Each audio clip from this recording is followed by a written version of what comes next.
And yeah, I mean, you could tell, I mean, even in the short time we've known each other, the last 30 minutes, that you're authentic. And I think, I'm really glad you highlighted that at the end. It was like, you can't copy someone else's thing that works for them. You have to make it what's truly yours. And you have definitely found your voice and found your way. That's cool, man. You definitely should get a band, by the way. You should get a band and like maybe have a piñata and have that on the telethon. So we had an investor conference, and we wanted to be the most like bougie investor, like a very VIP experience, open bar, tons of mindset, and kind of the joke that we were telling ourselves was, my wife and I, we didn't have a lot of money when we got married. We've been married for 11 years, and we had kind of a modest wedding. And we're like, let's make this like the wedding we never had. Like, pull out all the stops with the, our venue was the #1 rated Hilton in the entire world. We had just so much cool stuff. And that is actually what happened. Was I felt like I got to marry my wife all over again, and that was just our investor conference. And then we put them on a bus and drove them around all the assets that they owned in the fund, and it was just a ton of fun. We had childcare provided. I've never even heard of a conference that provides childcare, which is a legal nightmare, by the way. So that's why. But as a parent of 4 children, I hate that there's never childcare. So I can't. It makes it hard to go to conferences.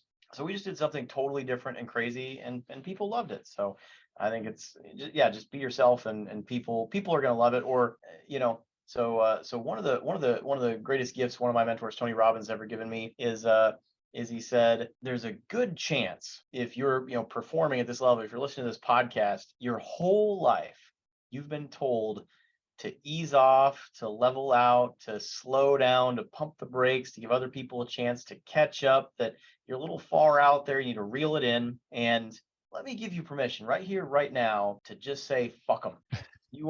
God made you a being of pure energy. And when you are your most self, you are closest to that perfection. Whenever you try to hide your light, when you try to hide the thing that makes you special, that makes you wild, crazy, over the top, excited so much so that people feel a little uncomfortable, that is when you are closest to that perfection. Never try to hide it. The people who love it will be drawn to you magnetically. It's an unstoppable force. Like, people pick up the phone and I'm doing an investor call, and they'll say, I'm not really sure what I want to talk about, but I just really wanted to talk. It's just, it's an inexplicable pull. And then some people are going to hate it, and that's okay.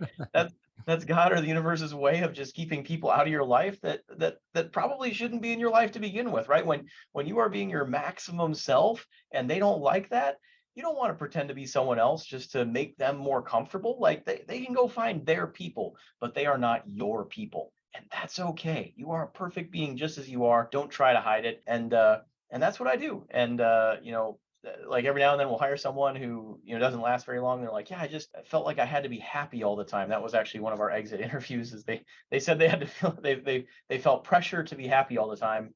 They just didn't feel comfortable in that work environment. But the people who love it, our staff, they absolutely love it. Our investors who love it, they absolutely love it. So just be your authentic self to the highest degree you can possibly be.